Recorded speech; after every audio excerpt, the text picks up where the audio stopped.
First of all, Bharat Mata ki Jai, Jai Hind, ladies and gentlemen. And to all of you, congratulations, because our country has struck the source of terror, the country that can only be identified with terrorism. A country where the business is terrorism, where the lifeline is terrorism. And we have struck in a manner that we've called their every bluff. The most important thing before I go into the detailed analysis of the strike itself is the fact that we have done it in a way that Pakistan could not even have dreamt of. You see, viewers, if you have power and you do not exercise it, that power is useless. You have to flex your muscles, you have to show your strength, and that is what we have done. The entire air defenses of the Pakistanis have collapsed. The Chinese gave them expensive air defense equipment. They completely collapsed. Our missiles, our drones went extremely deep, and we attacked them with all their cameras watching. We told them we will attack them, and we executed the attack, and yet we pulled out the element of surprise. And to this, the credit must go to the Prime Minister. Prime Minister Narendra Modi has led from the front. He has individually been meeting the Air Chief, Navy Chief, the Army Chief, coordinated with the bureaucracy, gone down to the details of the diplomatic preparation and the diplomatic response, but most importantly after that, trusted a person. And that's the picture of him meeting the President of India today. That's the picture of him meeting his entire cabinet today. And it gives us a sense of great pride, ladies and gentlemen, that we have a Prime Minister like Narendra Modi who takes no chances, who knows what risks to take, and who always puts national interest first. Another person we must credit today, a very quiet person, a person who speaks very little, chooses to be extremely low profile, but is a man of immense experience and a treasure of information, and absolutely, let me say it without a shred of doubt, ladies and gentlemen, a wizard of strategy, and that is Ajit Doval. The National Security Advisor coordinated all of this.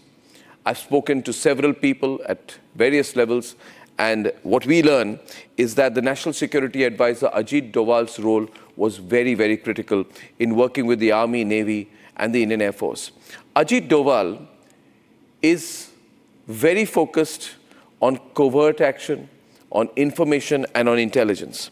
And the most incredible thing about this attack was that when we launched Operation Sindoor, post-midnight, hitting the terrorist infrastructure in Pakistan and Pakistan-occupied Kashmir, from where the terrorist attacks have been planned and executed, all these 9 sites were targeted extremely well.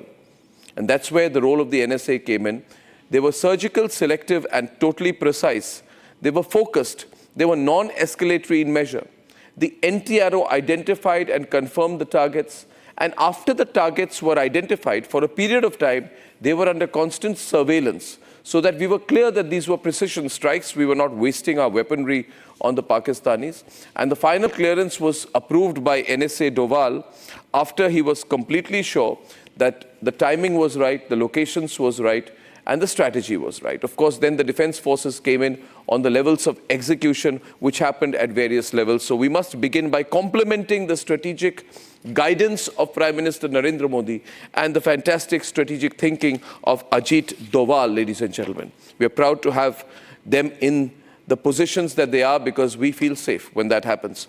There were various key targets which were hit under Operation Sindoor. Each one of the targets was a strategic move. I will now proceed to show you some of the targets and tell you about it. Ladies and gentlemen, Markaz Subhanallah, Jaish-e-Mohammed base in Bahawalpur. I'll show you the before and the after, when the place has been reduced to rubble. Now, the pictures you see are of Sayyidina Bilal, which is in POK, ladies and gentlemen. And this is the main center of the Jaish-e-Mohammed in POK. It is the Muzaffarabad Jaish's local office. It had about 100 cadre in this facility. The photographs have been received from the phones of killed Jaish terrorists. I will proceed to the next picture. You just need to see the before and after of each of these individual locations. Yes, the next picture on your screen, the before and after, which is on your screen, is, I think, from Kotli Gulpur. And that's a very, very important center, ladies and gentlemen, of the Jaish-e-Mohammed, the Kotli Gulpur.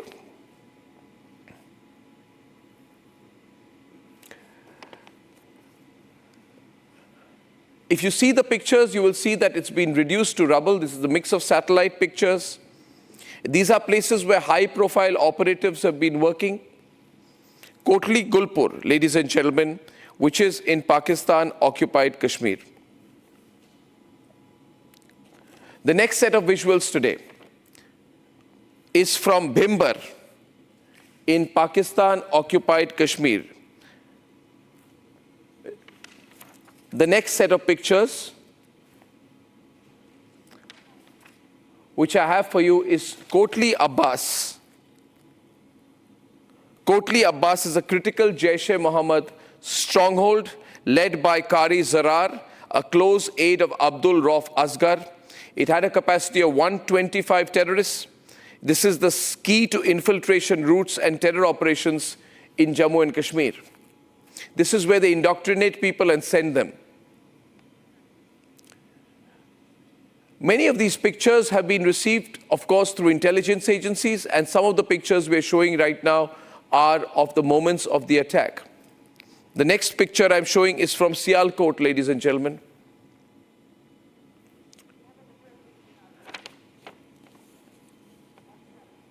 And I have a video which has been received from the Indian Army of the attack at Sialkot. It's completely reduced to rubble, ladies and gentlemen. This was number 8 out of the 9 strikes which happened early this morning. Viewers, when you attack the terrorist infrastructure, you are aware of the locations. And this has been so precise that 10 members of Masood Azhar's family have been killed in the strikes. As I continue to show you the pictures of the before and after of the 9 sites, these are all sites that have been very actively supporting terrorist operations. And the Pakistanis did not expect a coordinated strike. Ladies and gentlemen, Jaish-e-Mohammed chief Maulana Masood Azhar acknowledged, and as these pictures and the videos were released of Operation Sindoor in a very cool and calm way by the Indian Army, and it was very important today that when that press conference happened of the Indian Army, there was one officer of the Indian Air Force, a lady officer, and another lady officer of the Indian Army from the Signal Corps who did the press conference. There was a great deal of symbolism in that, because after the Foreign Secretary spoke and put out his statement, the information about how we carried out the attack, the presentation was made by lady officers, and that was so fitting. That is why this is Operation Sindoor. So fittingly named, the Prime Minister called it Operation Sindoor because it was an operation of vengeance. Because so many men had been killed because they were identified as Hindus and killed in front of their families, their wives and their children. That's why it was symbolically called Operation Sindoor. Viewers are calling me tonight saying, how do we expect Pakistan to react now? Well, you can never really take anything for granted, can you? There has been a lot of heavy exchange of fire, especially around the Poonch sector. We have had reports that in Mendhar, an Indian Army personnel has been killed. I got the news in my newsroom, unfortunately, 45 minutes back. So there is intense exchange of fire, Mendhar, Poonch and these areas. And the Pakistanis are trying to target as many civilian areas in India as possible. Could this escalate? I cannot say. It much depends on how the Pakistanis want to move up the escalatory metrics. However, my hunch tonight, and we'll have to be very watchful, my hunch tonight is that the Pakistanis realize that this time Narendra Modi has called their bluff. In fact, Khwaja Asif, the defense minister of Pakistan, has put out a statement saying that Pakistan is, quote, ready to wrap up these things. He's been saying, and he said, we've been saying all along for the last fortnight that we will never initiate anything hostile against India, but if we are attacked, we will respond. If India backs down, we will also definitely wrap up these things. They are so horrified and taken aback with the intensity and depth to which we have attacked and fired missiles on their soil, that they really are beginning to make those noises that we want peace. However, we cannot trust the Pakistanis. We know the kind of people that they are, and therefore Operation Sindoor, one of the highest level sources in the government told me that if the Pakistanis want to escalate this, we are ready with Operation Sindoor too. And let me tell you tonight, before I play my first news package, the one thing Pakistan does not want and cannot afford tonight is Operation Sindoor 2. Ladies and gentlemen, I also want to share with you as I bring you this broadcast. Republic Media Network is under attack by the cyber teams from Pakistan. Our website went down, but they couldn't go very deep. As I bring you this broadcast from the campus of the Republic Media Network, our entire teams of Republic Digital are fighting. We got a screenshot there for you, ladies and gentlemen. And I want to tell you this, that the Pakistanis know that so many of you are following the accurate news on the Republic Media Network. That's why we've been targeted by the Pakistanis. But we're going to fight back. We're going to get back not just our website. We're going to teach these Pakis a lesson. Now let me begin with a quick news report. I've been live since about 2 o'clock this morning. About 2:15, 2:20, I was live, and this has been on non-stop. It's been a privilege to report the Operation Sindoor. It's a privilege to be able to show, as a media person, the determined response of the Modi government. Ladies and gentlemen, it truly is a privilege. It truly is a privilege to tell the world that we don't take anything lying down. This is a new Bharat.